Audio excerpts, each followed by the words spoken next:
Quels sont les métiers du futur qui assureront de faire le plein d'énergie? L'avenir, c'est maintenant avec le Gré-Liège. Jean-Luc Pleuimers et ses invités bousculent le secteur de l'emploi en Wallonie.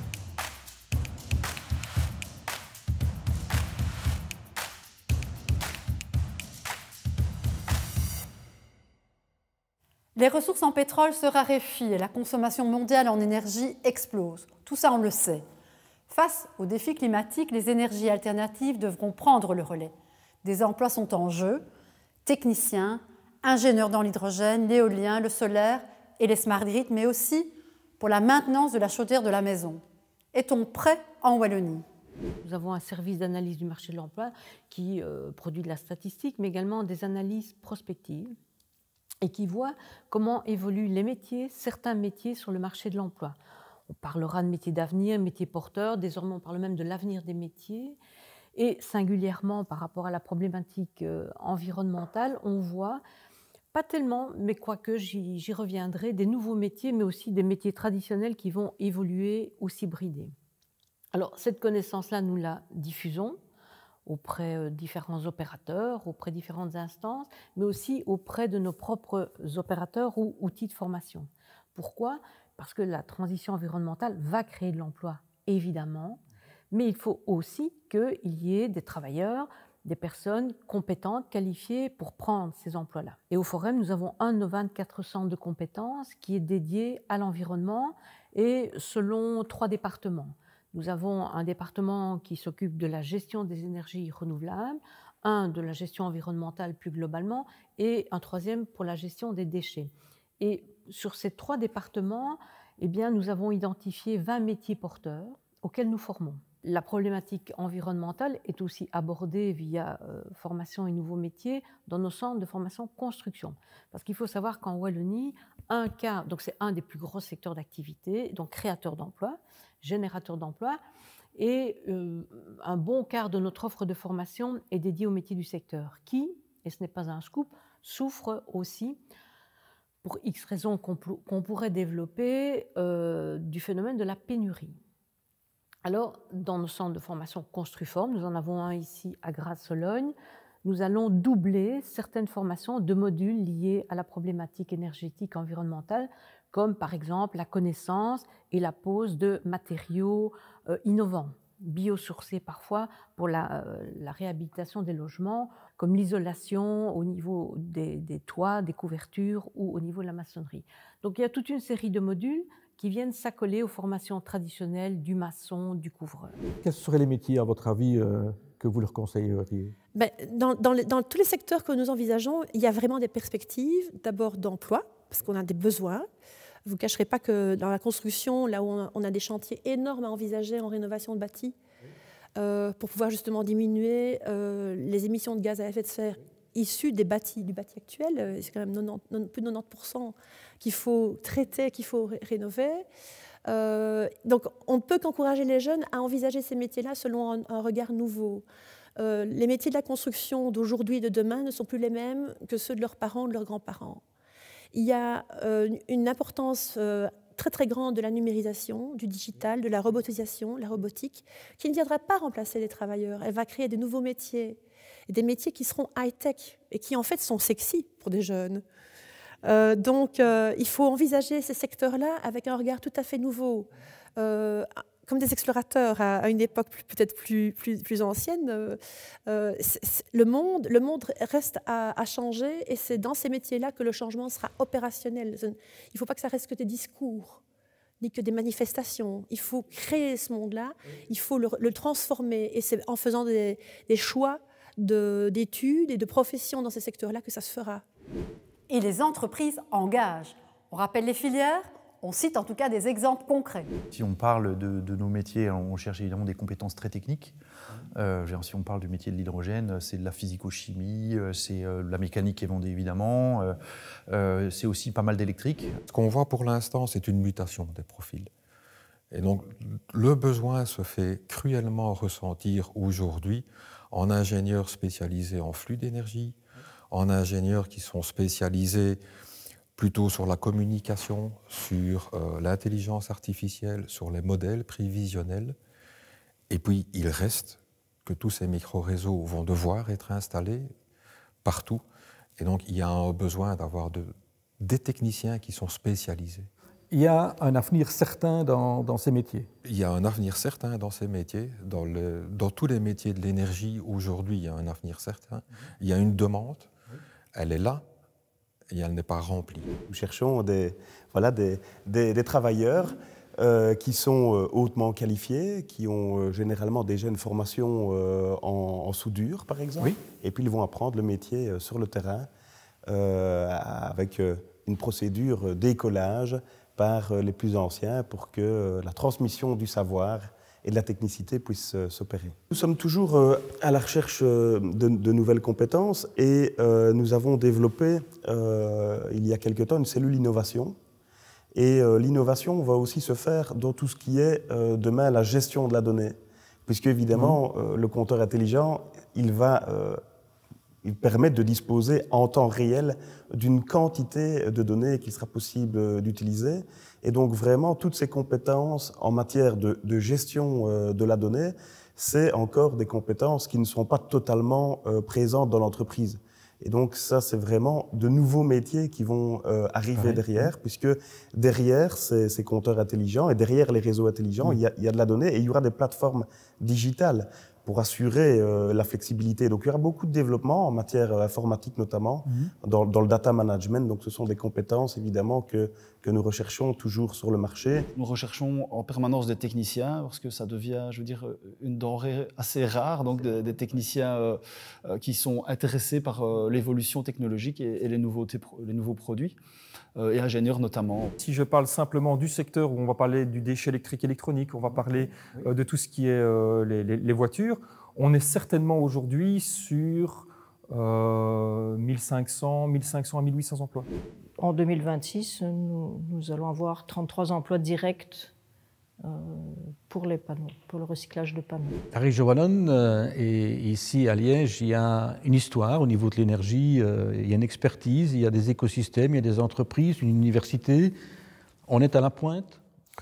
Il y a des très très bons acteurs en fait dans le domaine de l'énergie à Liège. Bon, il y a des gens qui fabriquent en fait des dispositifs plutôt liés au stockage, à la capture en fait d'énergie renouvelable. Il y a un bel petit écosystème en fait d'entrepreneurs, de start-up qui proposent des modèles innovants, même des petits ou gros équipements au niveau des réseaux par exemple de transport. L'Université de Liège, je pense qu'elle fait un très très bon travail dans ces secteurs-là. Elle est active sur différents créneaux, une très très belle dynamique de travail aussi au niveau de l'Université de Liège que je vois qui commence à être créée depuis quelques années.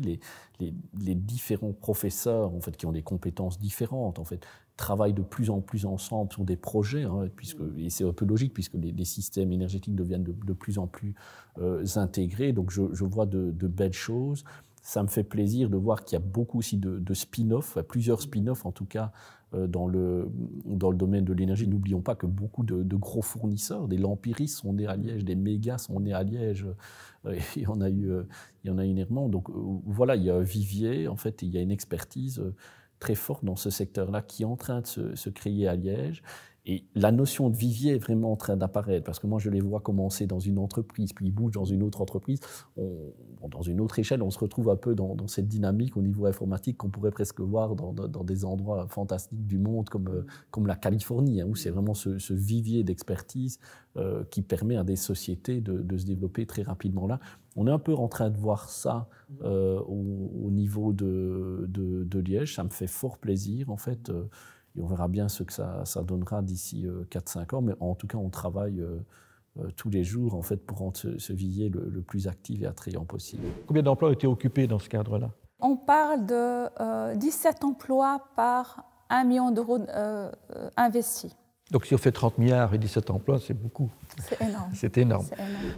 Pour relever ce défi, il faut orienter et former. On part d'abord du projet de la personne, de ses compétences, de ses aspirations, pour après lui proposer un éventail de métiers et évidemment mettre l'accent sur les métiers qu'on va rechercher pour mener un emploi à moyen terme. Et donc c'est là où la Cité des métiers et les cités des métiers de Wallonie, et donc ici je suis là pour la Cité des métiers de Liège, peuvent informer au mieux sur les métiers dont les entreprises ont besoin.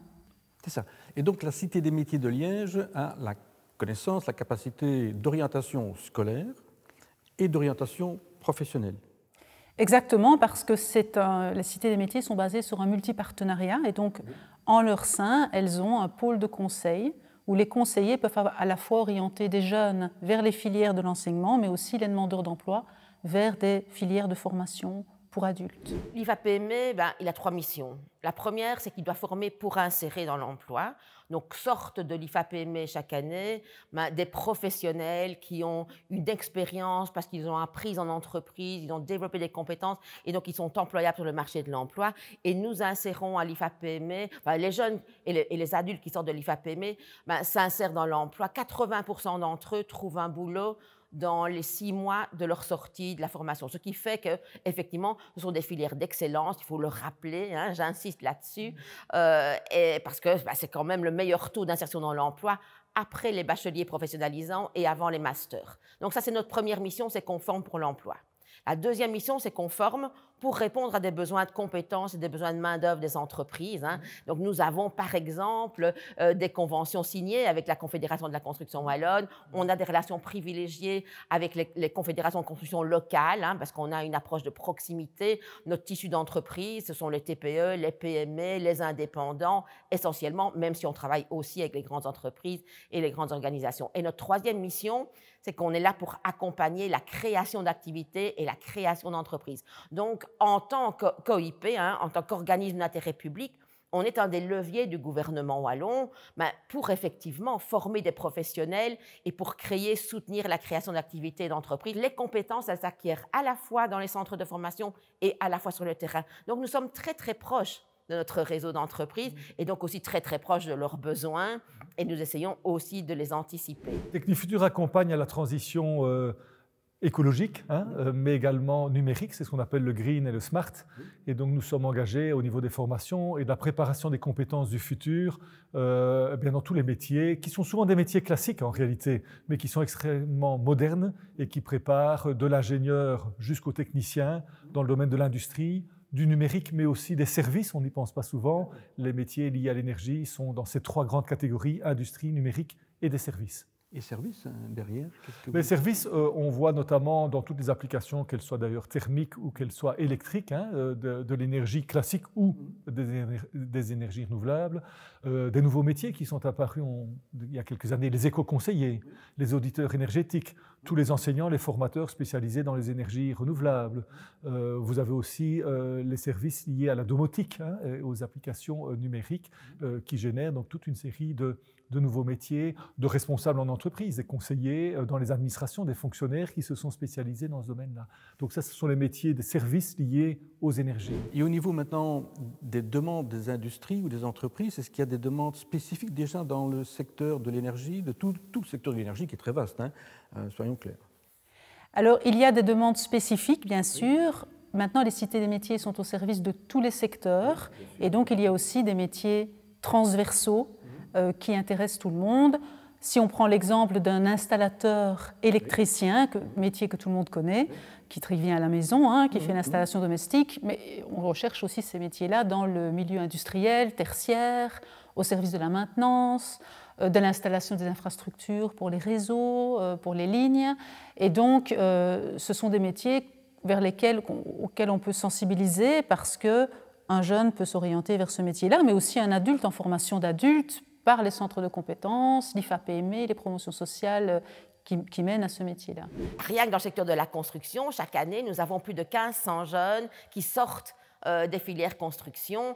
Et là-dedans, dans ces filières de construction-là, nous abordons évidemment maintenant toujours la thématique de la rénovation énergétique, de la performance énergétique des bâtiments, dans des métiers comme aussi bien chez les maçons que chez les couvreurs. On a aussi des conseillers en domotique, des conseillers en smart home, qui permettent effectivement d'avoir des maisons plus intelligentes, des maisons plus confortables, mais aussi des maisons plus écologiques et plus respectueuses de l'environnement. Vous avez à côté donc les métiers plus classiques, mais qui sont extrêmement modernes, de l'industrie même. Derrière tous les équipements de l'énergie classique ou renouvelable, vous avez des techniciens électriciens, mécaniciens, électromécaniciens, usineurs, agents de maintenance. Quand on voit une éolienne, quand on voit des panneaux photovoltaïques, non seulement il faut les concevoir, il faut les fabriquer, les installer et puis les entretenir, les réparer, c'est la maintenance. Et alors on oublie souvent tout le recyclage qu'il y a derrière, il y a tous des métiers derrière. Il faut démanteler ces équipements. Une éolienne n'a pas une durée de vie de 100 ans. Les panneaux photovoltaïques, même chose. Donc il y a toute une filière de l'économie circulaire et du recyclage avec là de nouveau des techniciens, des ingénieurs et qui sont plutôt spécialisés là dans les matériaux et dans la gestion du recyclage. Rendez-vous sur la page YouTube du Gré Liège pour découvrir ou revoir des épisodes.